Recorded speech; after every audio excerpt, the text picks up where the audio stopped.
यो वै श्राद्धं नरः कुर्यात् एकस्मिन्नपि वासरे तस्य संवत्सरं यावत् संतृप्ता पितरो ध्रुवम्। श्री पितृदेवो भव।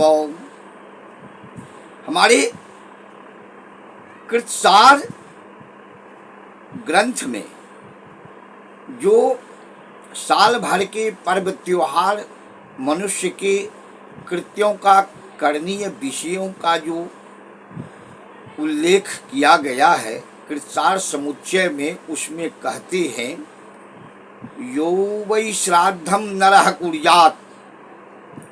यो कोई भी व्यक्ति अपने माता पिता का पूर्वजों का श्राद्ध करते हैं एकस्मिन्नपि वासरे, ये आश्विन महीने के कृष्ण पक्ष के प्रतिपदा से लेकर अमावस्या तक इसे महालया कहा जाता है।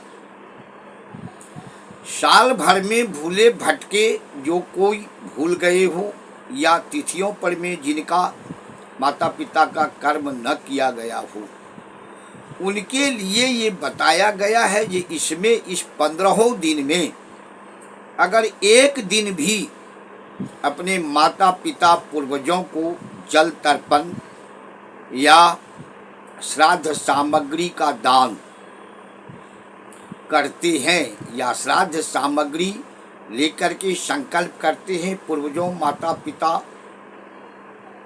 के नाम से संकल्प करते हैं या कृत्य करते हैं, पिंडदान करते हैं, जो कुछ भी कर्म अपने देशाचार के मुताबिक करते हैं, सद्यः उन्हें प्राप्त होता है और पितृ लोक प्रसन्न हो जाते हैं। तो कृतसार समुच्चय में ग्रंथकार कहते हैं यो वै श्राद्धम नरः कुर्यात् एकस्मिन्नपि वासरे, एक दिन भी तस्य संवत्सरं यावत् संतृप्ताः पितरो ध्रुवम्। एक संवत्सर तक उनके जो पितर पूर्वज हैं वो तृप्त रहते हैं, इसलिए ये महालया कहा गया है। इसमें कोई अपने घर पर या बाहर या जहाँ कहीं भी, कोई गया में जा कर के करते हैं, कोई अपने सुविधा के मुताबिक माता पिता पूर्वजों के नाम से श्राद्ध करते हैं। ये करणीय है, करना चाहिए। इसमें कुछ वर्जित विषय है जिसका प्रयोग नहीं किया जाता है। अब सुविधा के मुताबिक हो सके तो ठीक है, नहीं हो सके तो यो वै श्राद्धम नरः कुर्यात्।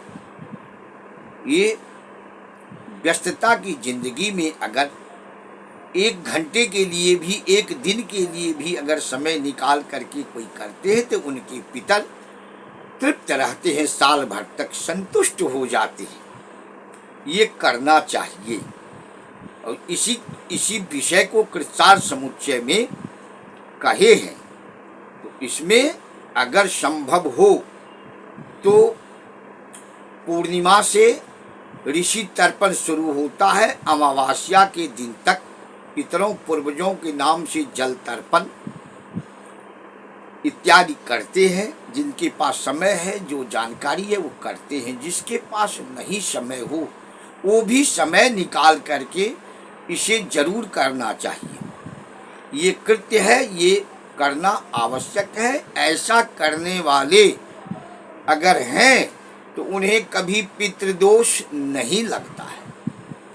पितृदोष आज के जमाने में जन सामान्य को लोग पितृदोष कह देते हैं। ये पितृदोष का यही कारण है, जिनके पूर्वज माता पिता पूर्वजों की अतृप्त गति हुई है, गति सही से नहीं हुई है।